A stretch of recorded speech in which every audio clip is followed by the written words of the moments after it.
Welcome to another episode of Heavy Muscle Radio. I'm Dave Palumbo, and I'm joined by Chris, the technician, Aceto, on this May 29th, 2017 afternoon. Big weekend in bodybuilding, Chris. Toronto Pro, Cal Pro. A lot to report. I had my training course this past weekend, and of course, my dad is a nightmare in the new assisted living place. I got to just tell you, it's stressing me out big time. Yeah. Well, I told you, right? I think he needs to go. Can I just send him up where your dad is? Can you just fucking handle both of them? Well, they would. Your dad's in skilled nursing, they would like right? each other for 2 days, and then you'd have to call in like the Marine Corps to straighten everything out because they would turn the memory ward into a cluster. You know what? Now, how do they deal with your dad? Because your dad's like my dad. He's aggressive. Because when he's good and nice, he's endearing and pleasant. He's like Trump. Mm. You know, seriously, he's like nice and like chivalrous and complimentary and then you know something, quote, as my mother would say, sets him off. I mean, set him off when he didn't have memory loss. So does he mind being there? My dad is pissed off. You know. Yeah, my father hates being there. He hates being there, and we have to like, you know, he broke his leg, so I have to tell him you can, quote, come home when you know your leg heals. But I told you, memory loss, it'd be far better to have your father with no legs in a wheelchair, than with memory loss, because memory loss it's always a struggle. Everything's a struggle. Yeah, I mean it's hard to explain, and it's also sad because with no legs, you can say, you know, your father, even on a day when he's down, and my father with no legs on a day that he's down can say, how's your wife and kids? Yeah. Well, my dad named your kids. Yeah. My dad had no legs. He wouldn't be going into old ladies' rooms next door to him, screaming at them, I'm being kidnapped! Call the police! With a glass of wine in his hands. So that's the call I got from them yesterday. They think he's drunk. I'm like, he's not drunk. I said, he just doesn't remember where the fuck he is, I said. Yeah. And then I yelled at them because they were giving him too much medication. You know, I have a list of medications for him. He takes OxyContin twice a day. We know that. Yeah. But they have like a Valium. They have Valium on there in case he's agitated. But they're just giving it to him every day, twice a day. I'm like, you can't give him Valium and OxyContin together, and then at night give him Lunesta on top of that and expect him to be fucking sane. Well, Dave, let me just say that too. You know, I don't know how I cared for my father for a while in my house with memory loss, and it was like every second was a challenge, and I thought I could do it, and I just realized I can't do it, which was, you know, difficult to deal with. But when you take someone and you put them in a memory loss unit, it's like a Dan Duchesne special. I mean, you know, you can't go to the bathroom, take this. I mean, it just immediately, you know, I'd go into a doctor and say, you know what, I have a headache. Can I get 2 OxyContins, you know, a backache? They'd say, never. Right. You know, you go into a memory loss unit, it's true. It's like you can't sleep, pound them with this. You know, you have anxiety, give them a Valium, give them this. And that makes you go even, you know, you end up with a mind that can't remember plus a crazy mind, which is different from just a mind that can't remember. My dad hasn't even made it to the memory unit yet, but I'm trying to get him in there. They don't think he's the candidate because he's too violent. They said, you know, he's scaring the people there, and they're like, it's a very peaceful unit. I'm like, oh my god! So I got to go talk to them tomorrow. And the thing is, you can talk to my dad, and I can sit him down and say, Dad, they're going to put you in an insane asylum, and he'll be like, you know what? My wife told him that because I was teaching my course yesterday, and she told him that yesterday, and he's like, good, bring on the psychiatrists. That's funny. What, he'll defeat them or something? Yes, like he thinks he will eventually defeat them. Yeah. I'm smarter than their bullshit. Yeah. So that's what I'm dealing with. Oh boy, that's funny. You know, I gave my my guru course the first time here in Florida, and it was packed. It was great. We had a good class. Jean-Pierre Fuchs took the class, flew in from California, and I'll be interviewing him actually this afternoon in the studio, so that's going to be fun. It's going to be lame compared to the Sergio interview, which we'll get to. Yeah, but maybe not. You know, it's a lot of people remember Jean-Pierre Fuchs when he did that photo shoot with Chris Lund, and Chris Lund made him do like 600-pound or 700-pound squats because Chris Lund was a big believer in real weights, and it was like a week out from his show, and he his tore both quads, and Chris Lund has all those crazy pictures. You remember? They're very brutal. And I said to him, I said, my wife was taking his order. He ordered some stuff from us, and she's like, my wife doesn't know what anyone is. And she's like, what's your name? And he's like, Jean-Pierre Fuchs, F-U-C-K. She's like, oh, are you the guy with the legs? My wife says to him. And he's like, yeah. And she's like, how are they feeling now? They're better than my leg, unfortunately, but he's like, oh, it was the best thing that ever happened to me. I'm like, what? He goes, yeah. He goes, I hated competing. He goes, I was so mentally just didn't want to do it anymore, and it was a good excuse to just get out. Yeah. And so I'm sure the interview today is going to be great. I can't wait to find out the whole story. First he did that Arnold that year, and he was overlooked. He was just enormous. Yeah. I mean, like, scared the hell out of everyone. There was one year that was the year he was just ridiculous, right? Yeah, ridiculous. I remember he came out of nowhere. His legs were huge, his back was huge. His abs were great. Yeah. His midsection was very good. Yeah, nice guy, really good guy. He enjoyed the course. And we didn't go over Melissa's insulin regimen in the course, but we talked about everything else. You got to get him on like a special guest on Skype. For that. He could do 2 hours on insulin, right? What's it, like Professor Emeritus? What do they call it when you get a... Emers, yeah. I could Skype and meal us. Never thought about doing that. I could always have my course and have, like, if I want to take like a lunch break or something like that, or I want to get, because I teach for 10 hours straight, pretty much. We go for lunch for an hour, but I could have like you Skype in for like an hour and talk to people, and then I could have a big screen up in the I have a big screen in the studio, and people can just crowd around and watch. You know how like when you're in school they show you films. We're going to show you a film for an hour today.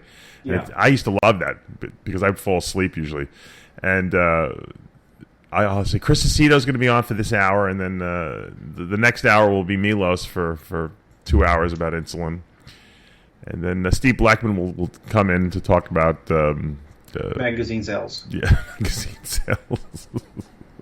Guy's sister Nita's going to talk about keeping a journal, training journal, and yeah. And then Sergio will finish off the evening with his diatribe about why everyone hates him. The Sergio contacted us and was like, I got to do part 2 of my interview. Now I'm thinking, part 2 of which interview? I did an interview before the New York Pro with him. I did one after he won on stage, which was brilliant, interview by him. And I'm like, what else does he got to talk about? And he's like, yeah, you got to do it. We got to do it. I said, it's breaking news. I said, okay, fine, let's do it. It was the first time I ever did an interview with him. I didn't know what to ask him. And so I said, well, we'll just feel our way through it. And all of a sudden he starts throwing these bombs out there about, people, disrespecting him when he went to do the photo shoot at Bev's gym. All the New Yorkers, Juan and De La Rosa and the other guy, Luis, just like kind of congregating on their own, and they kind of like excluding him. And then Juan told him, according to Sergio, Juan told him, "You'll never beat me again." And I mean, just like all kinds of like really disrespectful stuff. I kind of felt bad for him in a way, but he had a good attitude about it, Now on social media, him and Juan are just like going at it. I noticed. Johnny sent me some screenshots, and Sergio. Maybe we can get him on. Both of them on Iron Debate. Yeah. Sergio's just brutal. Like, he's relentless, though. He won't let anyone get... He's like a lot of people... I know someone like him. They don't let you get a word... Like, I would just ignore it, and I would play it off. He's like, no, this is what he said to me. Like, I'm embarrassed almost by it, but he's not. He just, like, completely... him and Boston Lloyd have a lot in common. Would they have photographic memories? No, they just will just not... They'll relentlessly just say what's on their mind, Well, maybe you have to have him back in 3 weeks or another show. He writes to Juan, calm down, take a breather, and enjoy your vacation, bro. Your girl deserves it, and so do you. But stop crying about what I said, and if you have something to say, call me out. Not this general shoot around the bush. No name shit. That's not you. It's too much. And you know what? This is, I'm sure, the truth. I haven't talked to Juan because he's on vacation, but I'm sure Juan said it like in jest. Probably he meant it, but he said it in jest also, like, you'll never beat me again. And I'm sure Sergio just took it personally and ran with it, Yeah. And now Juan's trying to defend himself. Juan should have just said, I was just joking with you. That's what he should have said, but he didn't. So they turned into a whole social media war. What else you got from that? What else you got to read on that? John, I can't find it. Johnny had sent me this stuff. It was like brutal. It was the original. The original one was brutal because Juan is trying to. Juan should have just said, "I was just kidding with you. Just would you relax?" That's what I would have said, and that would have diffused the whole thing. Because then Sergio wouldn't have been able to go off. But then Juan couldn't do that, and Juan is trying to defend how he looked on stage, which he shouldn't. He didn't have to. And Sergio said, don't be a little crybaby because you didn't get called out now, bro. Just because I called you out now, it's okay to have a bad day, but all you have done is make excuses. I never said anything except I beat everyone but Victor, and I said exactly this. If Victor of old shows up, that's a different story because no one is beating him. It's okay to be butthurt, but don't put words in my mouth. And exactly like Blololo said, I want to call people out, then tag me, don't talk shit, and not even leave names. Why everyone loved that interview is because I didn't talk like you, just did people, but man up and say names. I don't know what he's talking about, but Juan, me and you always talk shit, even me and John talk shit, but now because I beat you, it's no fun anymore. Stop lying, and if you're going to do something, then do it, bro. Stop talking. I'll see you on the Arnold stage again, and we can go back at it again. I'd love to. This is not personal. I love this competition shit, and if you ask me, the sport needs something like this. It's not personal, even though it is. We two Hispanics who want to win. Nobody talked about you personally, and I said I'm not worried about anyone from the East Coast. Don't like it? Then make me scared, Juan. You know me. And know this is what we do. Stop acting so shocked. Sergio, he is good for the sport. I got to tell you. But Juan shouldn't take it personally. Juan should just fucking joke back with him because I don't think Sergio's serious, to be honest with you. I think he's just fucking with Juan's head is what he's doing. Which is like I said, it's entertaining. I wish they would talk that way on the TV show. If I got them on, they would be a love fest. You know that. They wouldn't argue with each other. No, I don't think it would. You don't think so? No, I think it would plan to be a love fest, and then all hell would break loose because I don't think. No, I don't think so at all because I think no, not one bit. Okay, I'm sure Sergio would do it. I don't know if Juan would do it, but I know Sergio would do it. He loves that stuff. Why don't you ask him? I will when Juan gets back from vacation. I'm sure he's listening to the show right now, so maybe he'll call me.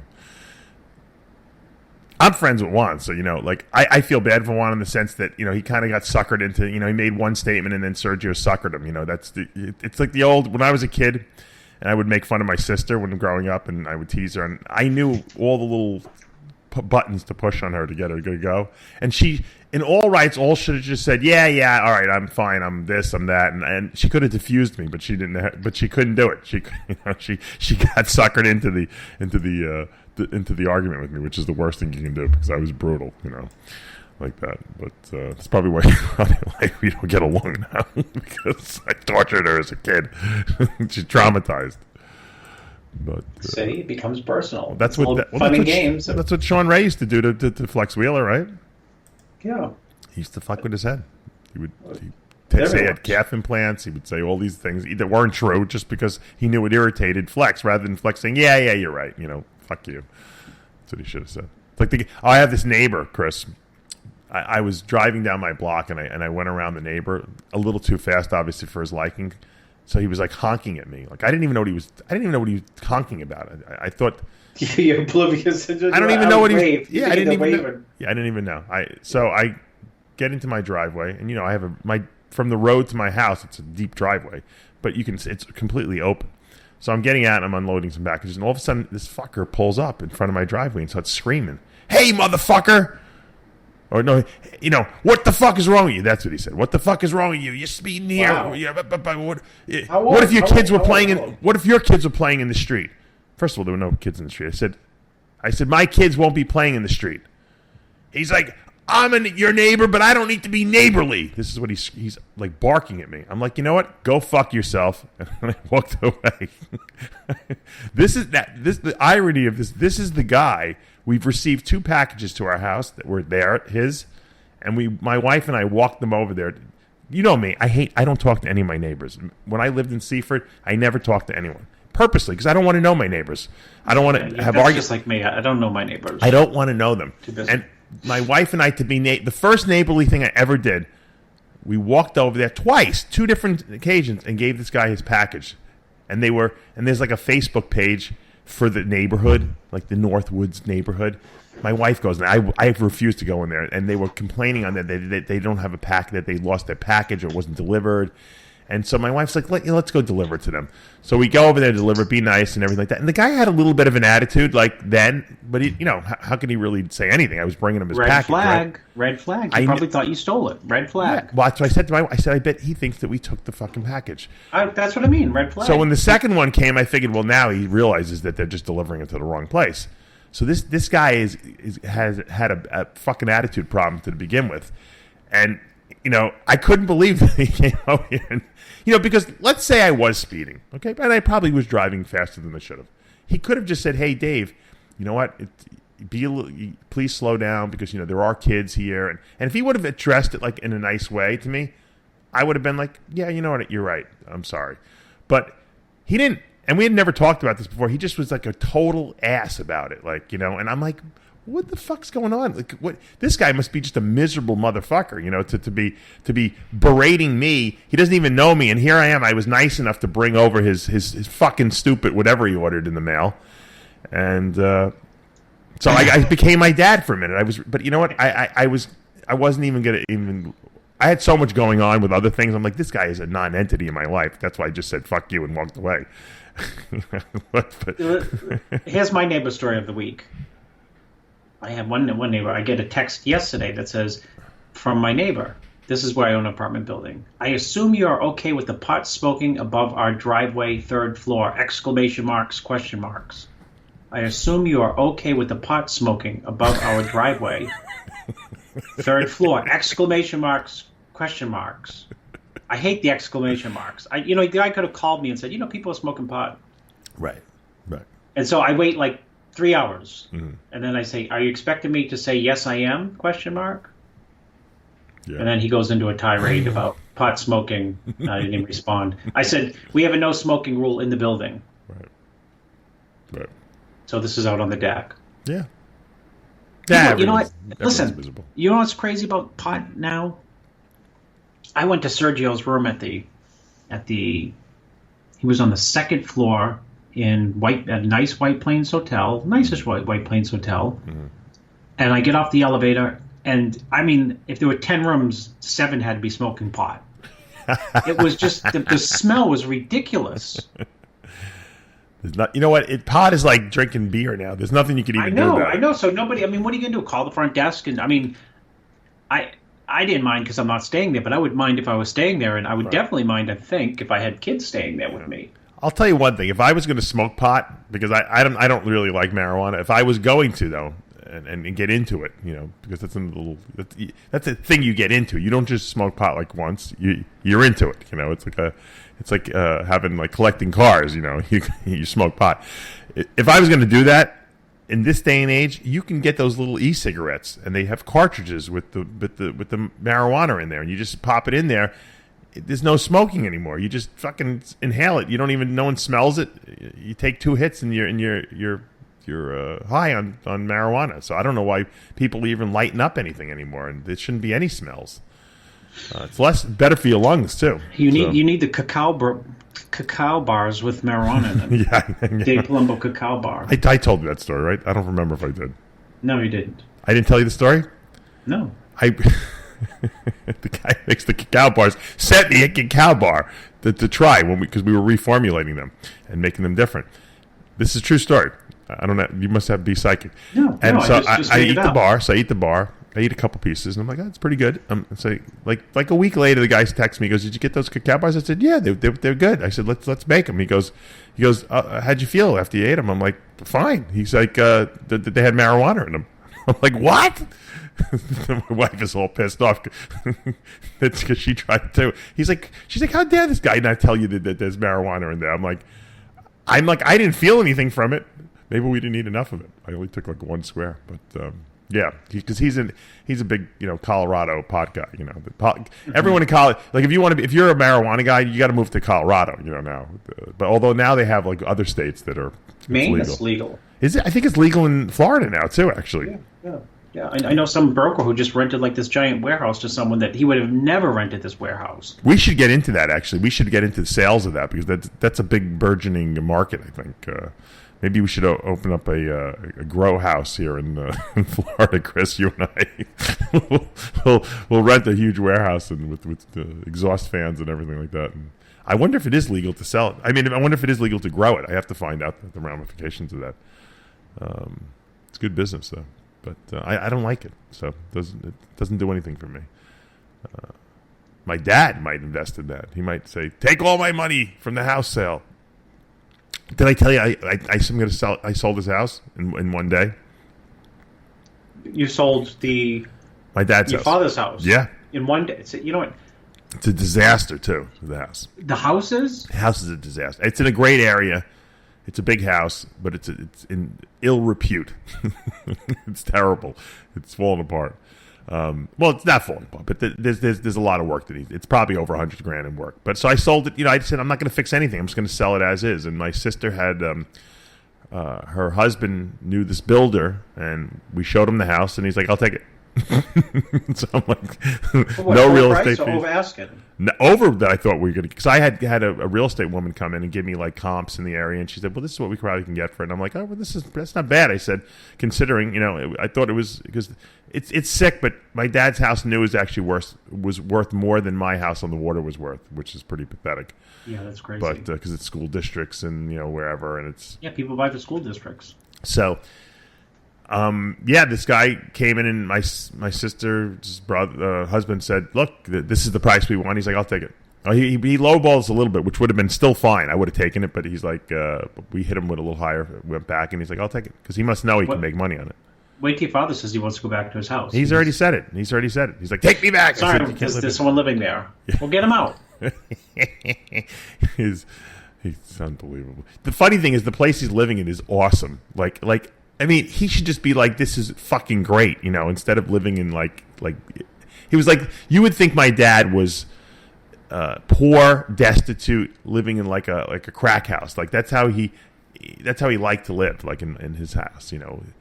If my aunt didn't clean or something like that, it was just disgusting. My dad just is, now he's got someone waiting on him. They clean the room twice a week. They do his laundry 3 times a week. I mean, wake up, wake up, Sal. Come on, man. Yeah. Problem is you just can't remember. Every day is every minute is a new minute, is a new day. Every minute is like a challenge. So anyway, let's talk about these shows because it was a pretty busy weekend, I should say. And the Cal State was held out there in conjunction with the NPC show, and they had the IFBB Men's Open. And I'm glad John Lindsay brought that back because you know what? There wasn't really a lot of pro bodybuilding in California. It was all bikini shows, and so. This is a show that they've been holding the last couple of years, and I think it's really cool that John Lindsay does it because I'm sure he loses money on the show. There's no way he's making money on pro bodybuilding because he probably can't sell any more seats anyway. He probably sells out the amateur show. So this is his give back to the sport, and I like it. And we got a shocking outcome. Gerald Williams, our old friend, we've had on the show many times.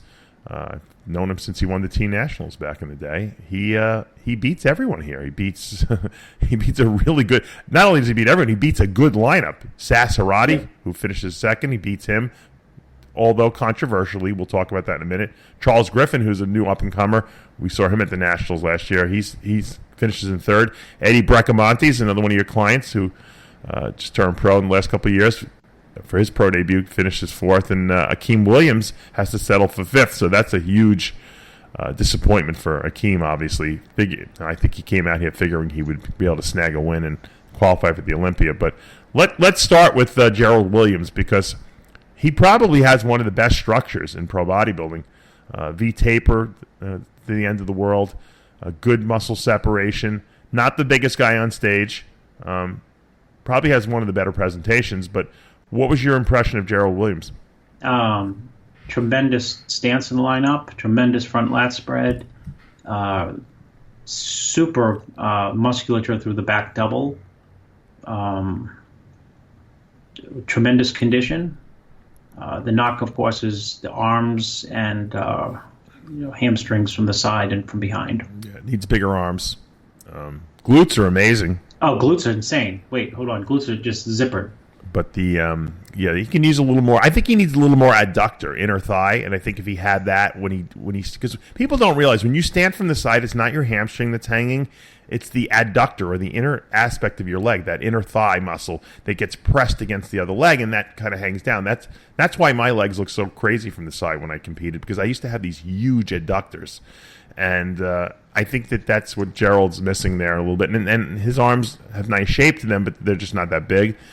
But structurally, he's very pretty, his physique, and I think that there's not many guys with a waist his size in the pro ranks these days. No, I agree. I mean, it's having a tremendous midsection allows you to beat people with more muscle. I'm not saying he doesn't have a lot of muscle, but his arms are very weak on the front double, but it's his midsection that allows him to get by on that shot. For example, how many guys can you even think of in our industry now who have a small waistline anymore with a V taper like that? I mean, you'd be hard pressed to come up with a forget classic physique. I'm talking men's open bodybuilding. The guy he beat. Sassarati's waist is not as small as no as Gerald Williams. Let's talk about Sass. Sass got no love in New York, for certain, placing 6th behind Akeem Williams. A lot of people thought, Sergio said he thought he should have won. Did you hear that in the interview? Yeah, I heard it. I think, I don't know about that, but... Yeah, but he thought he should have been in the top 3. I think he should have definitely been in the top 4. I would have had him beat 1. I would have had 1 in 5th, and I would have had Sass 4th, and I would have had... that Gonzalez kid in Luis Gonzalez in 3rd, but Juan is vehemently going crazy about the people are saying that Sass should have beat him, and he doesn't think he should have. He doesn't agree with that. But I thought that Sass was just a little more complete. I think that now that people know Sass, he's going to start doing even better. Second place here was by no means a bad placing. You got to remember, Gerald Williams is from California. All California judges. He didn't look bad. He looked good. We're going to get him on the show a little later today also. I got him and John Pierre Fuchs we're filming today.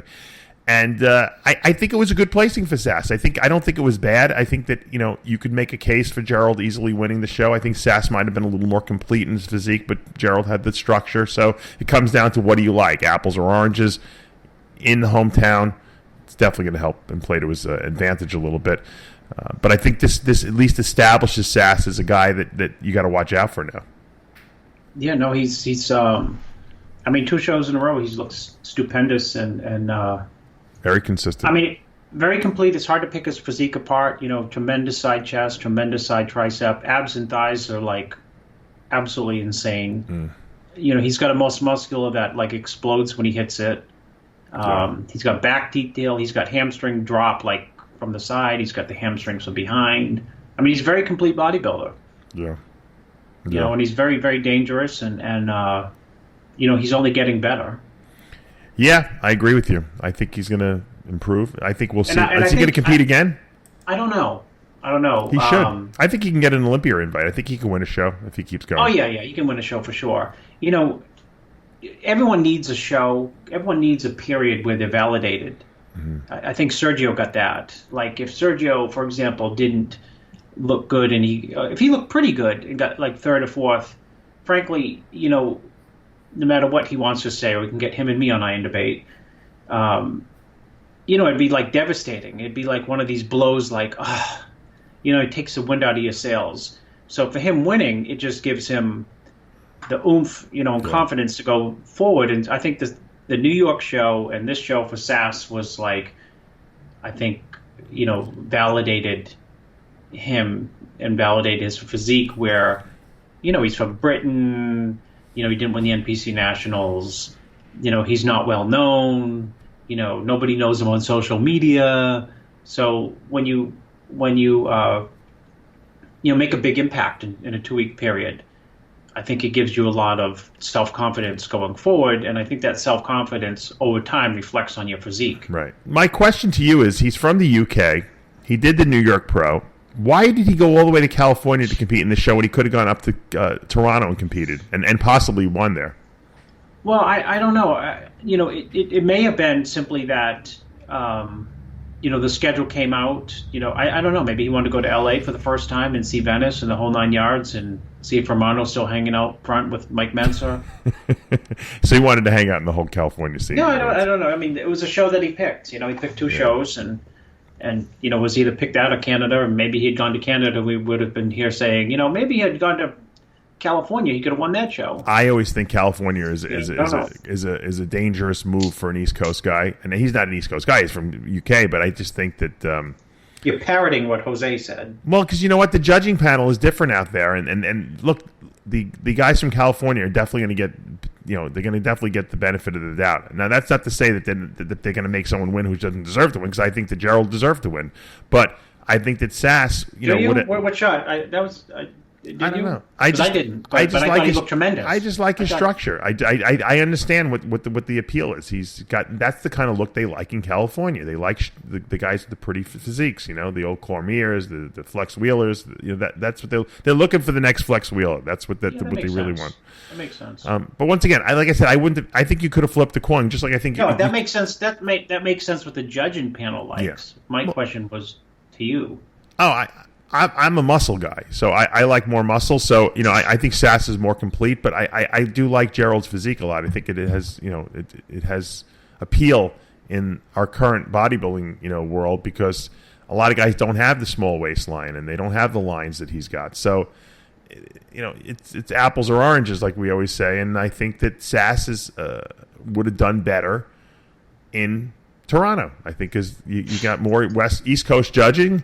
You have East Coast competitors more there, and I think that he already stacked up great at the New York Pro. We know he got overlooked there, so I think that given the same judges, they would have reevaluated, I think, what was going on there. So I don't know. Like I said, I guess bodybuilding also is where are you going to be after the show's over, and there's nothing wrong with being in Venice, California for a couple of days after the show. So I understand why he probably wanted to go out there, especially coming from the UK. It's kind of like a little vacation in a sense.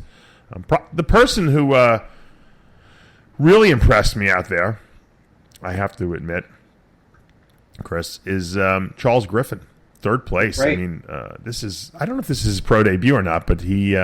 No, he did the Frigno and looked great there. Oh, okay. Yeah, you're right. Right. I remember seeing him at the Frigno and said, "Wow, he looks really good." And he's the most underrated unknown guy on the circuit, really. And I think that he's going to be very dangerous in the next couple of years because he's got a tremendous physique. Tremendous amount of muscle density, a lot of gnarly hard muscle.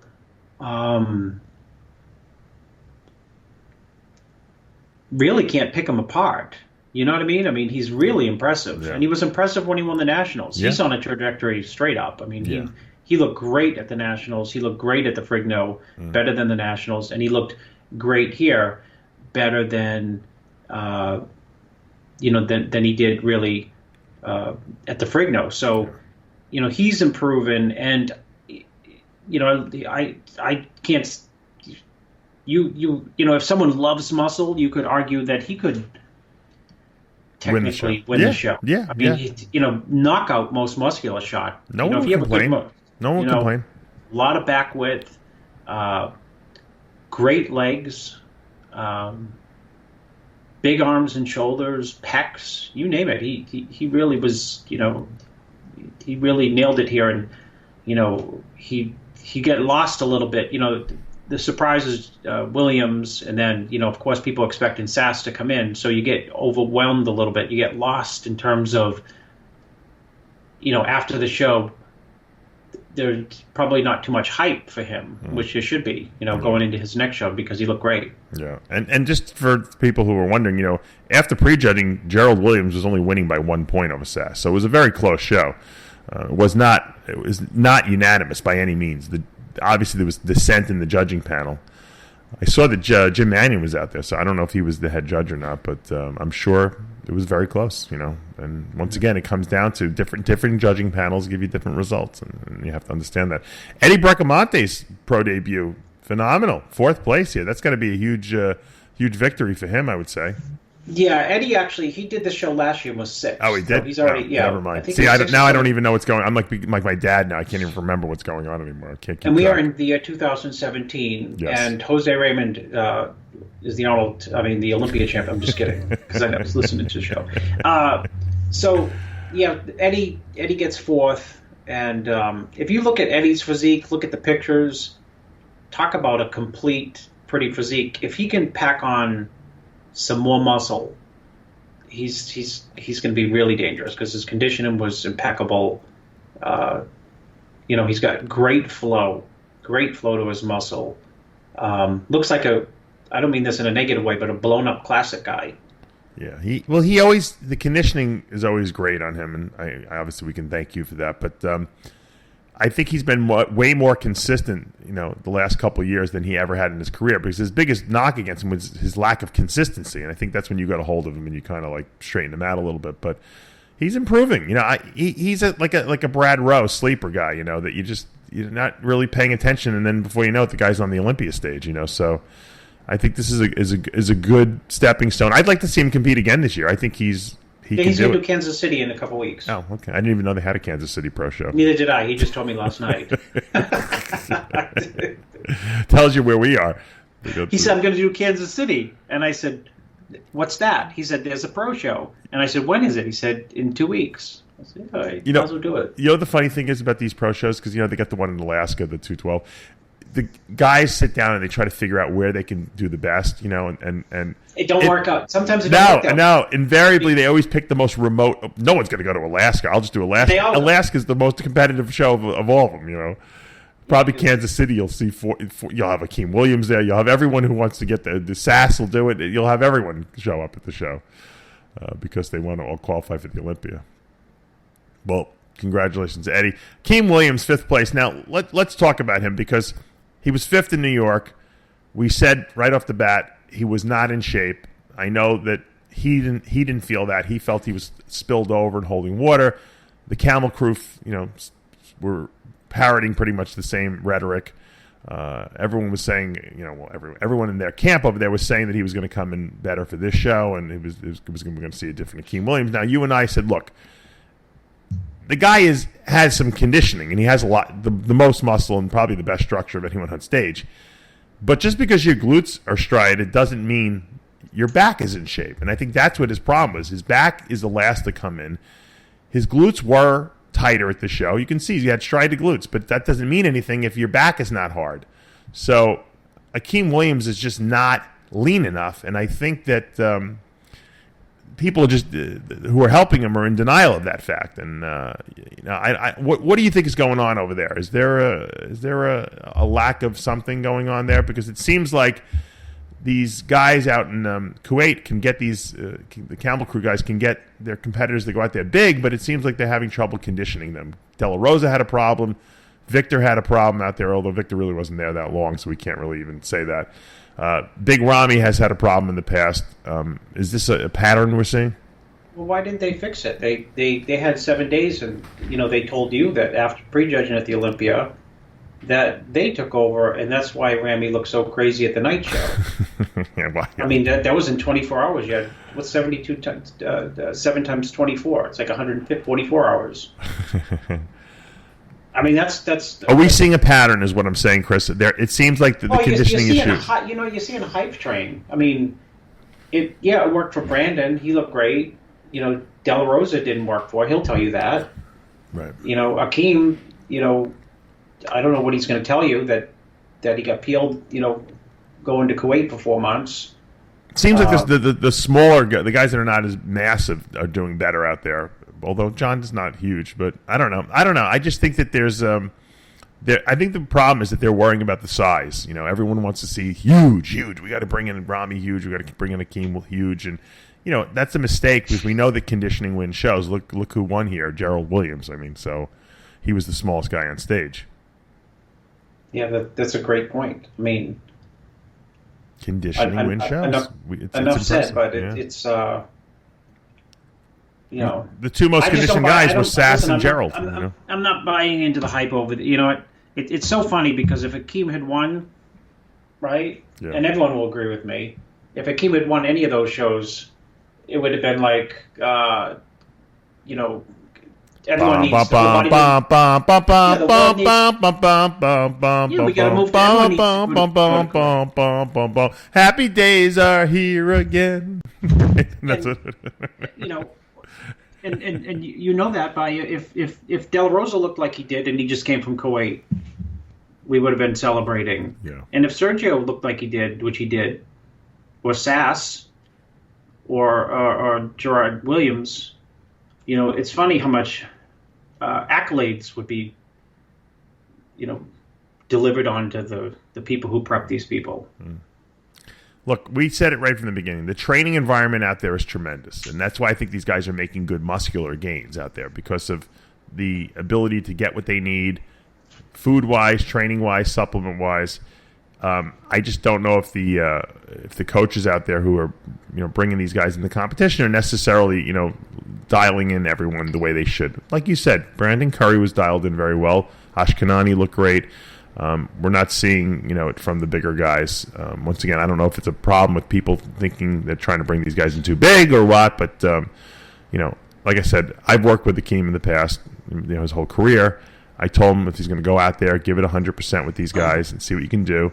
I told him a couple weeks out, about 6 weeks out, I told him that 2 weeks out, I told him a week out, I said, you're too big. I said, you're not lean enough. I said, make sure these guys don't make that mistake with you. They'll blame you now. They'll blame you for being in contact with them. You watch. They'll blame Akeem. No. One of the two. No, the problem is... If Akeem was in his Tampa condition, would he won the show? Yeah.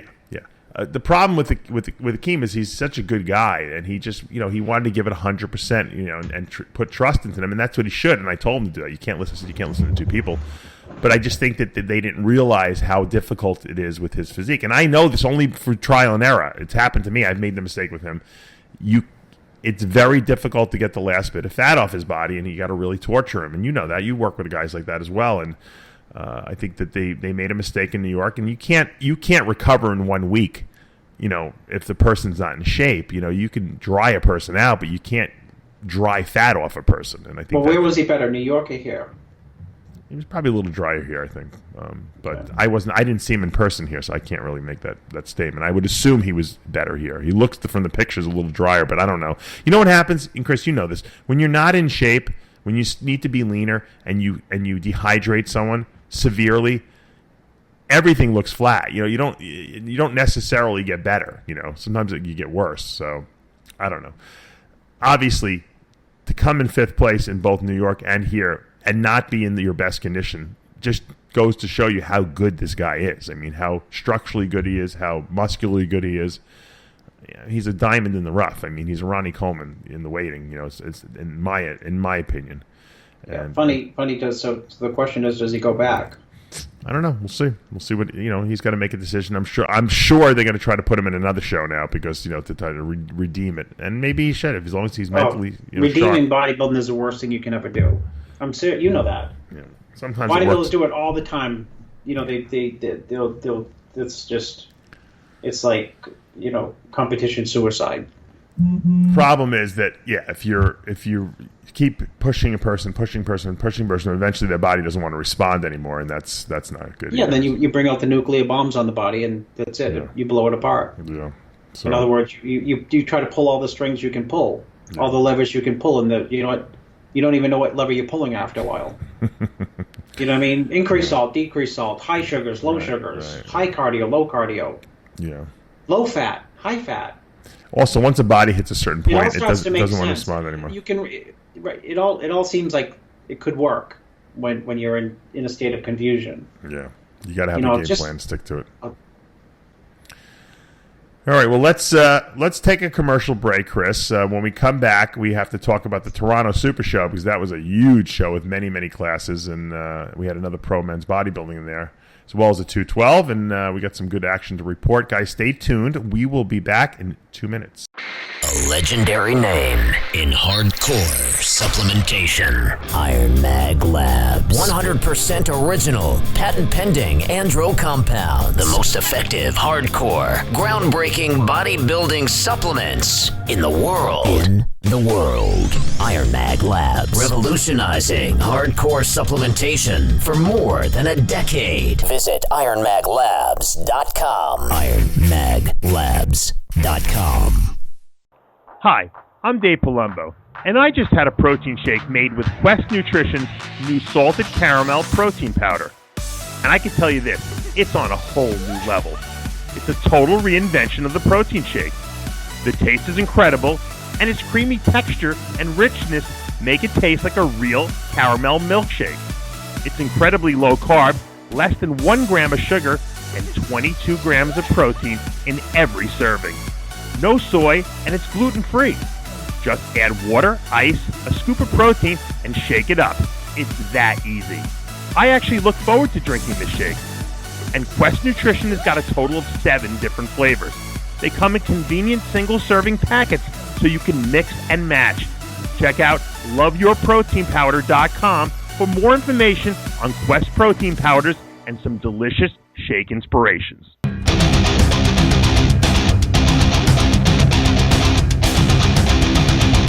Welcome back to Heavy Muscle Radio. I'm Dave Palumbo, talking with the technician Chris Aceto. And Chris, we just recapped the California State Pro, where Gerald Williams won that show. And now we're moving over across the country up to the great north, the Toronto Super Show, which took place this past weekend as well.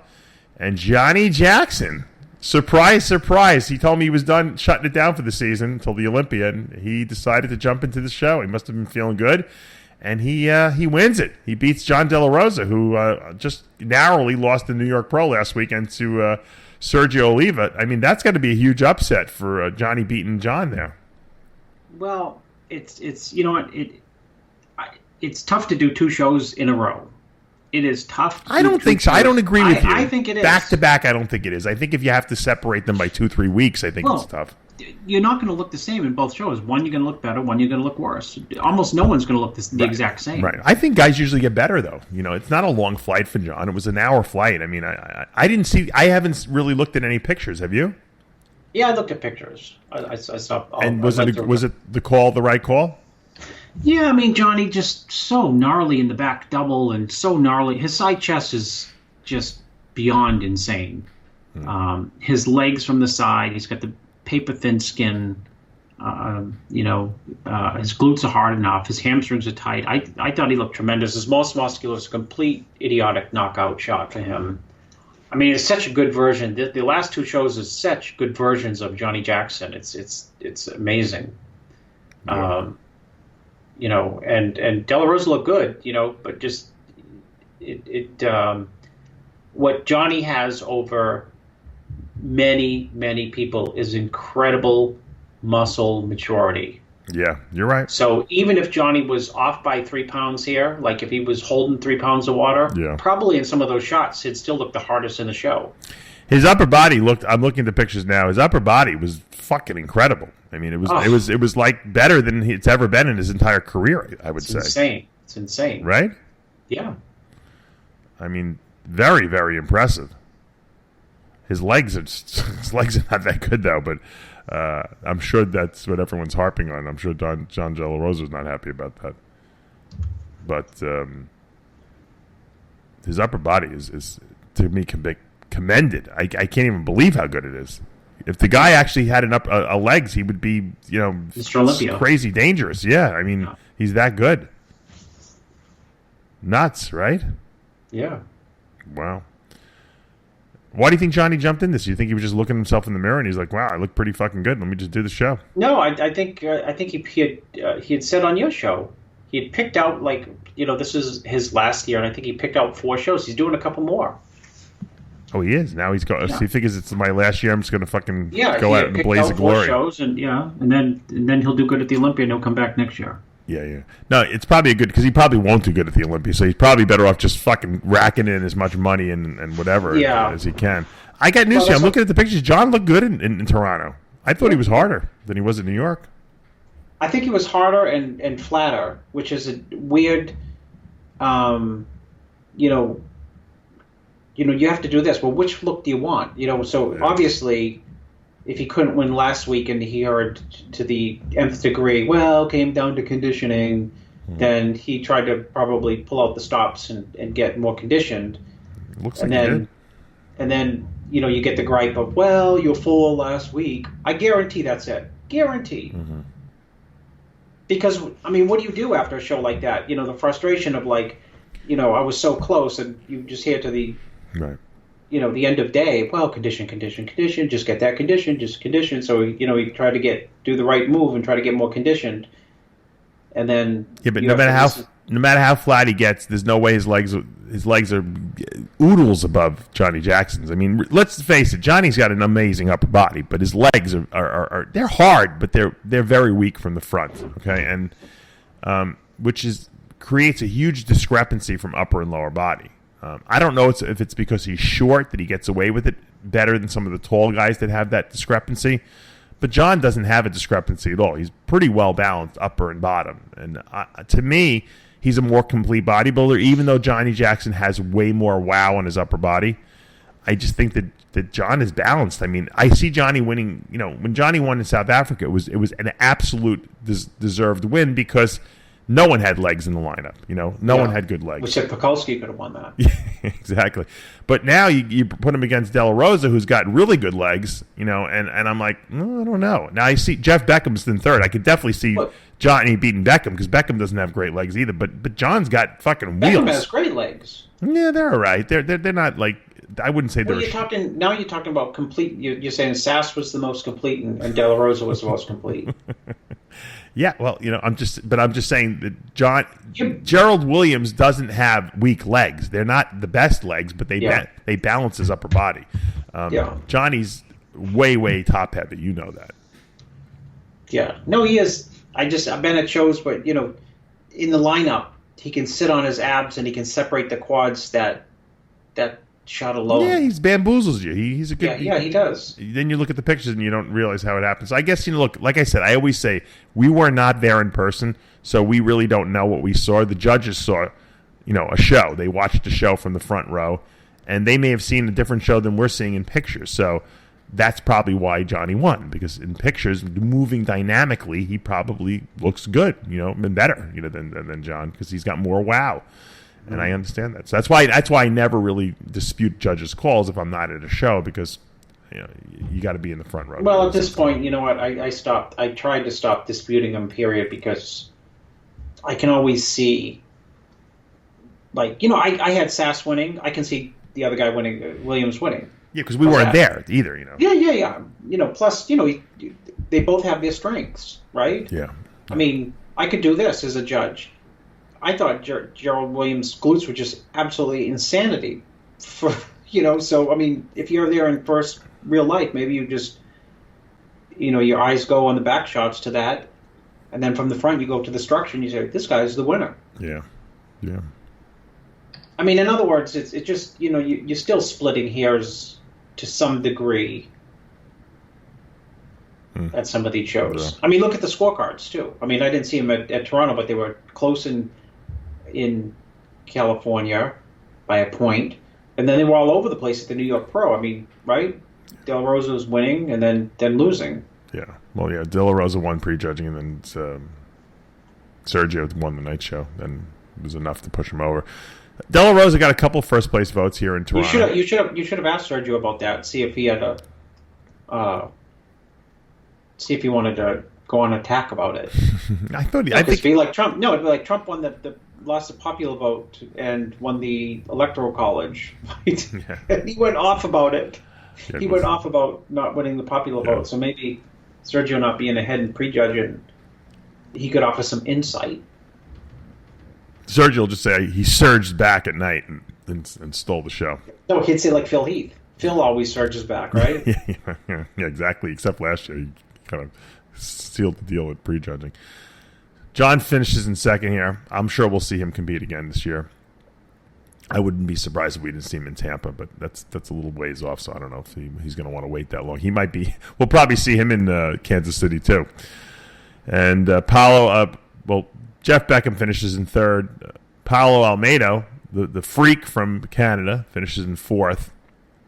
And in the fifth position is Marek Olajinek from Poland. I don't know this competitor. I haven't really seen him compete before, but I'll have to look up his pictures. So Toronto didn't have the lineup that, it's only about 11 guys they had there, but or 10 guys, but you got to remember more guys were in California, so they kind of split the pro lineup this week. Let's talk a little bit, Chris, about the 212. Ronnie Raquel wins again, 2 wins. Huge momentum for him.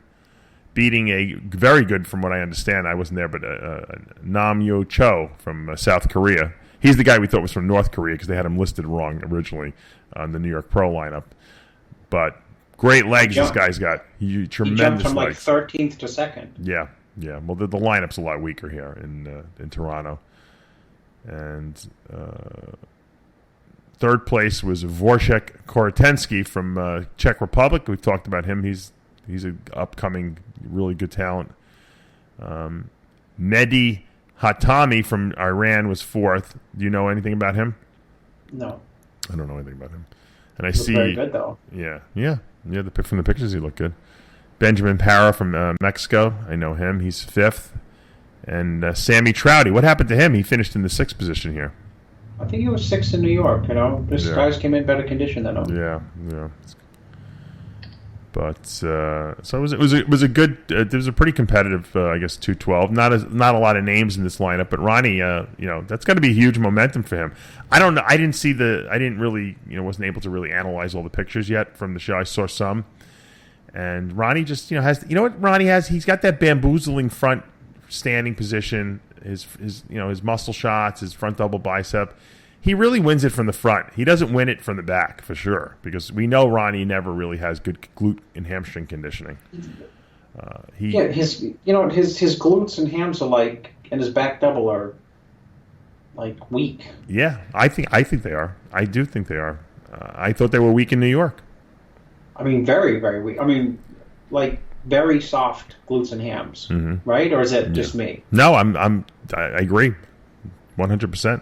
But he's really good from the front and sides, and I don't know. He wins shows. He won open shows like that, where he was not really shredded in the glutes and hamstrings, but he just bamboozles people. He's got a very nice, aesthetic looking physique with a lot of muscle, round, mature muscle, and in the 212 division, he looks huge because he's really an open guy, So he's getting the job done. Look, 2 wins for him. It's phenomenal.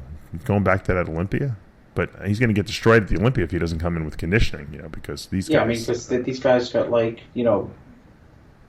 ridiculous conditioning. Yeah. They had women's bodybuilding up in Toronto this past week, and Kim Buck wins. She'll qualify for the that Rising Phoenix World Championships. Maria McColo finishes in second. Wendy McCready third. Robin Hills in fourth. And in the fifth position, Tanavari Huey from... I don't know if I'm probably butchering her name, but I don't know who she is. So that's women's bodybuilding. We also had Pro Fitness there, where Pila Pajunen from Finland. Wow, that's a big upset. Beats Ariel Kadar, who finishes in the second position, Jody Bohm in third. So that's a new talent. I haven't seen her routine. I'm assuming she probably has a really good routine because I know Ariel Kadar's routine is awesome. Ariel won Toronto last year. So she has to settle for second. In bikini, Michelle Sylvia wins. I really like her physique a lot, actually. Laurel Chapados in second. And in that third position, this is a good one. Enjoli Enriquez from California. So congratulations to all the winners there. In Toronto, congratulations to a great event that they held up there. And they've been doing this the last couple of years. I see Gary Udit was the head judge. And they pulled it off once again. It's a shame that I can't go up to Canada and see these shows anymore because although someone's telling me they have a new thing now, amnesty, where you can, if you have a former felon, you could actually get back into Toronto. There's some application you got to fill out. I'm just too lazy to do it. But it was a busy weekend, Chris, in the sport of bodybuilding, and I thought it was exciting. I think that the next couple weeks are going to be really exciting as well because the shows just don't stop. We got one after the other coming up, and before you know it, we'll be at the Olympia. Can you believe it? Yeah, before you know it, it's insane. Right? Yeah. Next week is Dylan Armbrust's Mile High Pro. We'll see some good competition over there in Denver, Colorado. We also have the Wings of Strength Puerto Rico Pro. Johnny Styles will be out there covering that for us. What's that, 212s or? I think there's a 212 day. Yeah. There's men's physique, women's bodybuilding, figure, bikini, women's physique, men's bodybuilding over 40, men's physique over 40, figure over 40, and bikini over 40. So wait a minute, wait, backtrack. Any bodybuilding? No, unless only if you're over 40. I don't know why they do that. Maybe because they don't have to give prize money out to the masters. I think that's why they do it. It'll be taking place in San Juan, Puerto Rico. So a lot of good action down there. Also, I see there's another event. Let me see. The California NorCal Championships will also be taking place. We'll have an IFBB Bikini Pro there, Masters 35 and over, and men's physique. So very, very busy weekend. Without a doubt. I see Chad's Muscle Mayhem Championships is the week after that, on June 10th. What is that? Is that the Kansas City? That's probably the Kansas City. Yeah, that's the Kansas City. Yeah, that's his show. So we have a lot going on, and the bodybuilding world is crescendoing toward that Olympia, and I think that it'll be exciting to see what happens this year. I think there's a lot of unknowns. Obviously, conventional wisdom would say that Phil Heath is going to repeat again, but who the hell knows? And that's the sport of bodybuilding. We really don't know. So before we go, I want to do a quote of the week, Chris. I was trying to figure out what I was going to do, and then I came across this quote, and it's really is it's very simple, but it's a really good quote. I know you'll probably like it. It's by Audrey Hepburn, believe it or not. She this is attributed to her at least. She said, Success is like reaching an important birthday and then finding out you're exactly the same.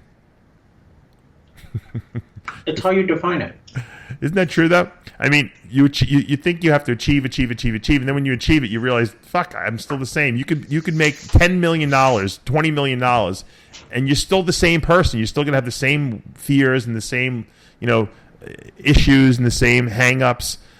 Just because you succeed doesn't change who you are. So when you do succeed, you better be happy with who you are. So it's more important to be happy with who you are than to achieve some level of success. Say it again. Read it again. All right. Success is like reaching an important birthday and then finding out you're exactly the same. You know when you turn 21, you think, "Oh, I'm going to be able to drink now," and I'm going to be grown up. Yeah, that doesn't change. You're still the same person, and. That's why these, you ever see these like movie stars that like make it huge, and then then they wind up committing suicide, ODing on drugs, and you're like, what the fuck's wrong with this person? They're on top of the world. They just had a blockbuster movie. I mean, they achieved. I mean, God, they're not happy with who they are. Just because you do something great doesn't mean that you're any different inside. You still have the same. You have any balance in your life. Yeah. I mean, just because you win the Olympia doesn't mean that you're going to be any different. You're still the same person. So. Take it for what it's worth. Make sure you're happy with your life, while you're doing it. John Pierre Fuchs told me, when he said that to me about, hey, when I fell with all that weight on my back and tore both my quads, it was the best thing that ever happened to me. I was like, what? I look at the positive side of things, but he wasn't happy bodybuilding anymore. And he probably would have never left bodybuilding unless he had a major injury like that. And so now he's training people. He really loves what he's doing. And, that's why he came out and took my training course, because he wanted to educate himself more, and he loved it. And you know what? He's European. He wrote down. He almost reminds me of a German. He wrote every word down that I said. He took notes the whole time. He was right. His head was in his pad writing the whole time. And when after the course was over, I said to him, he went and bought some supplements, from us. He wanted to take back some supplements, and he's like, and I was saying, I gave him something. I said something, and he's like, "Oh, I got this written down. I wrote it down. I wrote it down." He knew everything. He was. Did you had the course at your house, right? Yeah, at my warehouse. Yeah. The neighbor complained. Nobody. Yeah, Amanda was. Well, like, that's the next thing. That's the next thing. He's going to call code enforcement. Yeah, I know. Amanda probably. She said we should have hung a balloon so that people thought we had a party or something like that. You know what? Fuck everyone, because it's my house. I can do whatever the fuck I wanted. If I want to hold Oh, gosh, I've had those code issues. Careful. Oh, my God. Unbelievable, Chris. There's some such thing as zoning. Zoning for what? You can't hold a course at your house? Some How come women can have Tupperware parties at the house? Why can't I have a... That's a good question. That's a great... You see, that's a great question. The answer is I don't know. Do they even have Tupperware parties anymore? Remember I don't think there's any purchases that go. Well, they're parties. see how they get around it? They're parties. That's right. So you're gonna have to call it the Guru party. The Guru party. Yeah. Because that's how they get around it. Because I am sure you can Google it. I bet. Because there's neighborhoods that are not zoned for commercial business, and they would say, how many cars are parked. I mean, you don't have the parking for it. There's not a fire exit. The whole 9 yards. I was talking to Ed Pariso on the phone the other day. I think you told me Ed has cancer. He's getting some surgery on it, and we were going over some diet regimens and some supplements and everything like that. And I don't know when he's getting the surgery, but I want to just send out my best wishes and prayers to Ed to get through this. I think he's going to beat it. He's in good mental spirits. He's handling it well. He's addressing things from all aspects, holistic, as well as traditional Western medicine. And I think he's going to get through this. And he's got a lot more to give back to the sport. Obviously, him and Betty are doing a tremendous job, not only with the Texas NPC there that they took over, but with all the pro shows they're promoting. And I know they got another big one coming up in 2019 that they're holding with The Rock, Dwayne Johnson. It's called the Rock Games. It's going to be huge, supposedly, and the details will be coming out. But there's something like 20 major, mainstream sponsors from Under Armour, companies like that. Coke, I think.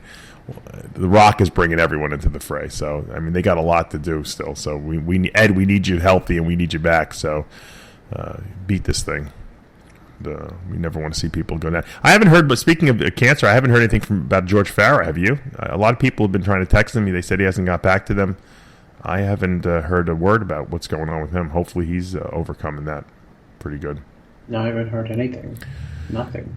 So it's not a good sign. Well, yeah, it's not. Sometimes, though, when you get, you know better than anyone, probably when you got in the midst of your interferon treatment, you probably didn't want to talk to anyone. You probably felt like shit all the time. That's 100% true. And then when you started getting off of it and started recovering, and then you started coming back into the fray. So I'm pretty sure probably George is probably going through some tough times now. So we send out some prayers to him, and when he overcomes that, hopefully, we'll get to hear what he went through and how he overcame it, because it's not fun. It's certainly not something you want to go through in your life, and you know better than anyone, certainly better than me. I mean, I complain about a 4-time torn quad, but you know what? Fuck that. I'll take the torn quad any day over having to deal with cancer. But it's certainly not something that anyone has to go through. And obviously, we're all in this together. We're all we might bust each other's balls a little bit. Sergio might bust Juan's balls, but at the end of the day, we all want to see each other be healthy and thrive in this world. And really, that's what it's all about. And it goes back to our quote of the week. Success is like reaching an important birthday and then finding out you're exactly the same. We're all the same. We're all the same when it comes down to it. When you peel off all the layers of us, we're all the same. We all have the same fears and wants and desires, and we want to all be loved. And at the end of the day, we should all just really come together. I mean, because we all have the same passion for bodybuilding and love of the sport. And when it's all said and done, look, we only have each other to support each other. If we all didn't come together for this sport, the sport would be fragmented all over the place. So, when I go to these shows, Chris, and you go to these shows, we see the same people there every single time. And those are the people that are making the sport possible. The judges, the promoters, Jim Mannion, say as you want, we can complain as much as we want and criticize as much as we want, but when it's all said and done, we're all making it happen, whether it be the press or the judging panels or the promoters or the competitors for that matter. If it wasn't for all of us, we wouldn't have a sport, and we would probably be very bored with our lives because we love the sport, right? It's really the truth. We do love the sport, and the sport's growing by leaps and bounds. I mean, look at these shows. I mean, there's huge amounts of people in them. The amateur events take 100 hours out of a 24-hour day because there's so many people in these shows, and that's good for business. It might take a long time, and it might be a little bit of a grind going to these shows, but the bottom line is the sport is getting huge, and that's due to all of us pouring our energy into it, promoting it. And I truly believe, Chris, that social media has made bodybuilding a better sport because it's made it more mainstream accessible. Before, it was like this niche thing that if you didn't buy Flex magazine or you didn't buy Muscle Development, you didn't know what the freak was going on. Nowadays, people, they go through Instagram, they go through Facebook, and they just see these pictures and they just thought, what? So people that normally would never be exposed to bodybuilding see it now, thanks to social media. So social media was a terrible thing in the sense that people argue with each other, and there's all these social media, starlets out there. But it's also a great thing because it's made the sport have more mainstream appeal. No, I think you're right. It has more mainstream appeal. It broadens the scope, but at the same time, it's putting a hit on some of the pros' ability to make money because, of course, contracts are new business model. You got to make money for yourself. That's why when I hold these secrets of becoming a diet guru, of course, I'm packing these classes in because people see that there's a lot of money to be made as a coach. And if you're doing the diet yourself anyway, and you're doing the whole lifestyle of the bodybuilder, it's not a hard stretch to get yourself a little more knowledge and learn how to get people in shape, because there's so many people that need coaches out there. And I said this in the course yesterday, Chris, that I held. The reason why there are so many people that want coaches nowadays as opposed to in the past is because in the past there was only bodybuilding. And to be a good bodybuilder, it would take you 10 years, 10 years to get into a position where you actually knew something. Nowadays, you can work out for 6 months and do a men's physique show. You can work out for 6 days and do a bikini show. So these people don't have any experience. They know nothing about anything, about nutrition, supplements. They know nothing about the sport. They want to hire someone to catch them up quickly. It's like getting a tutor almost. And so these people that are doing these classes that haven't been in the sport a long time and don't have that knowledge because they've been exposed to it and reading magazines for 10 years, they need coaches. And there's a lack of coaching. You only can take so many clients. I can only take so many clients. George Farah could take so many clients. Hani could take so many. There's a lot of people that need coaches out there. And so the more good coaches we produce, or I produce, I guess you could say, through my course, I think that the better you're going to get, the better care you're going to get out there. It's almost like I got med school here, and I'm cranking out doctors, but we're cranking out coaches so that people know what the freak they're doing. And you know what? These coaches make a good living. I know my friend Brian Hoydick probably makes great money. I know that what's his name? I know Shelby Starnes makes good money. I'm sure Tad the diet coach makes good money.